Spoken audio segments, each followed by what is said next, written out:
I've got myself a 611 horsepower Porsche GT2 RS. We're going to head up to the mountain with some other historical reference points to take a look at turbocharging through the ages.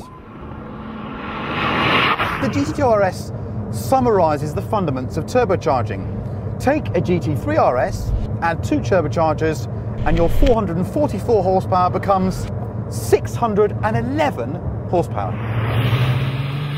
And what does 611 twin turbocharged horsepower feel like on a Welsh A road with rain on it? It feels like too much, to be honest. It's absolutely batty. You've got 2 cars. You've got the car before the turbos wake up, which I have now, and you've got the one when they do wake up. Yeah, you just hold on. For that reason, I'm not going to talk now. I'm going to carry on concentrating. There's not much noise, but this is what happens in second gear.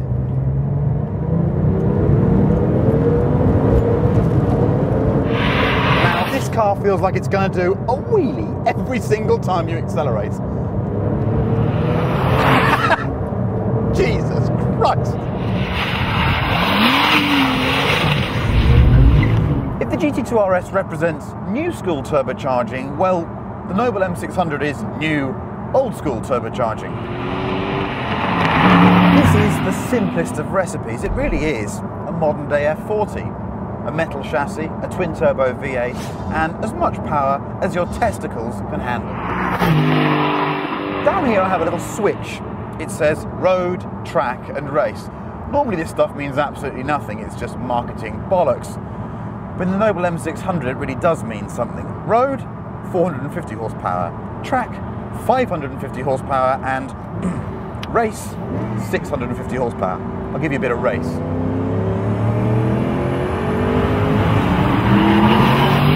Dearie me, that's insane. So it can't handle third gear and it's got 325 sections at the rear. This is a badass, old school turbocharged car. It's really, really fast. It's not like the 911 that just comes in and goes because it's got short intakes and is very, very clever. Okay, this doesn't have as much boost as something very old, but yeah, it gives you all the excitement of being turbocharged. If you'll excuse me, I'm just going to change my undergussets and go back to road. So step back the thick end of 2 decades and you had a very different type of turbocharging. The Noble may still feel quite old school, but I tell you what, you revise your understanding of the meaning of the phrase old school when you drive the XJ220.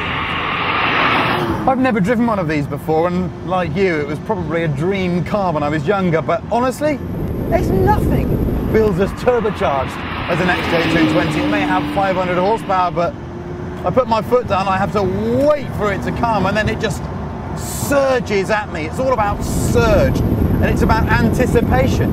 Compared to the Porsche, I mean, the Porsche doesn't even feel turbocharged. What we've got here is a Metro 6R4 engine taken to its ultimate level of silliness. It's just incredible. It doesn't even feel like an engine supported by 2 turbochargers. It just feels like 2 turbochargers on their own. You put your foot down, you count to 3, you hear a hiss, and it just goes. Oh.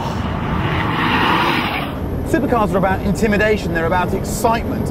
And the turbocharging of this car certainly adds to that. It may lack the noise of a V12, but I love the fact that I'm not quite sure, there she goes, when the boost will arrive, how much shove I'm going to get. And I just don't feel I completely trust it. Now, in sports car terms, that's not great, but in supercar terms, oh, it's exciting. I think of turbocharged supercars, and really, you only think of one car, don't you? It's a Ferrari F40, and I'm sitting in one now, which is a very, very good thing.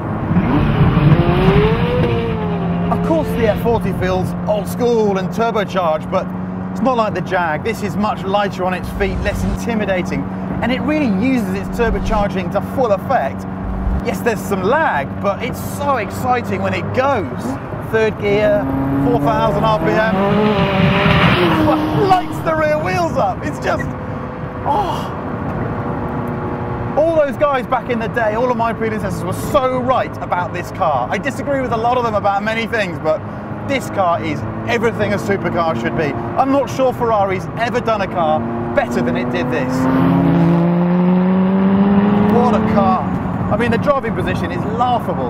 I'm almost a midget and I can barely fit in it, so yeah, it's a long way from perfect, but what a car. What a car. There weren't meant to be any winners and losers in this test because obviously there are a bunch of new and old cars. A couple of things stand out.